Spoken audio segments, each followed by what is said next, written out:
Forgiveness is our medicine.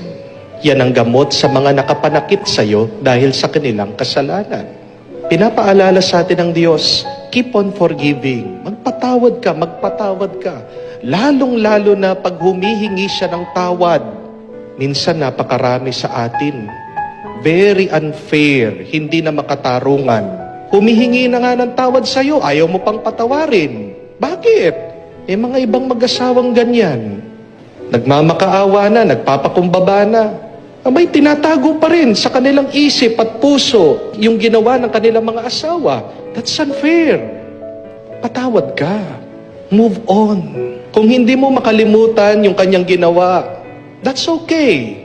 Pero kalimutan mo naman yung negative feelings, yung masamang nararamdaman mo. Father, paano naman po yung mga hindi humihingi ng tawad? Papatawarin natin? Yes.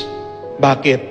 Kasi anong sabi ng Panginoon pagkatapos niya tayong tinuruan sa our Father, sa Ama namin? As the Father forgives your sin, so you must also forgive the sins of others. Pinapaalala ni Jesus sa atin, kung nga tayo, palagi tayong pinapatawad ng Ama, kahit na hindi tayo humihingi ng tawad, ikaw pa kaya? Tao ka lang, hindi ka naman Diyos. Who are you to withhold forgiveness to people? Sino ka? Diyos ka? Kung nga ang Diyos nagpapatawad, ikaw pa kaya? Mas higit ka pa ba sa Diyos? And then we always pray the Our Father, forgive us our sins. Forgive us our sins as we forgive those who sin against us. Meron ka bang narinig dun sa dasal na, as we forgive the sins of those who sin against us? Because they ask for forgiveness. As we forgive those who sin against us, even if they do not ask for forgiveness, even if they do not apologize, pinapatawad ko sila kahit na hindi sila humihingi ng tawad. Bakit napakahalaga niyan? Kasi kung mananatili kang hindi nagpapatawad, nilalason mo ang buhay mo, pinapatay mo ang buhay mo. We are capable of that.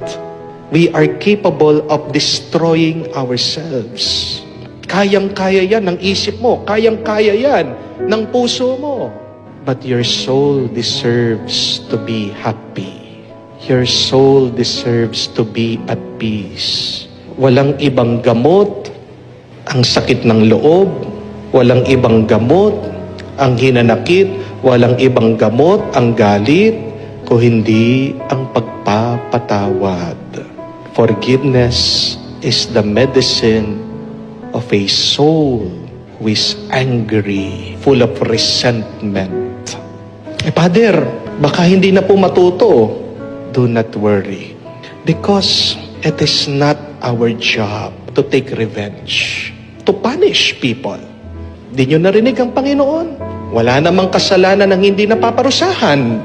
Pero hindi ikaw ang magpaparusa sa kanila. Pabayaan mo ang Diyos. Sabi pa nga ng ating Panginoon, kung dinamay pa ang iba, anong parusa? Itatali daw ang liig sa bato at siya'y ihahagis sa dagat. Sinong gagawa nun? Ikaw?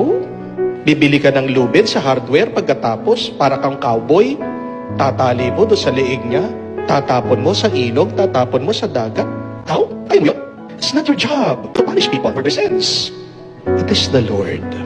What is our job? What is our calling? It is to live happy, holy lives. Amen? Live happy, holy lives.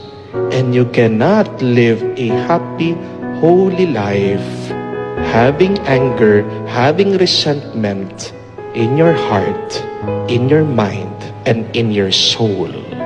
Lift to God your anger. Lift to God your hurts. Be like God. As God forgives your sin, kahit na hindi ka humihingi ng tawad, ikaw din. Practice it. I forgive you. I forgive them because I want to live a happy, holy life.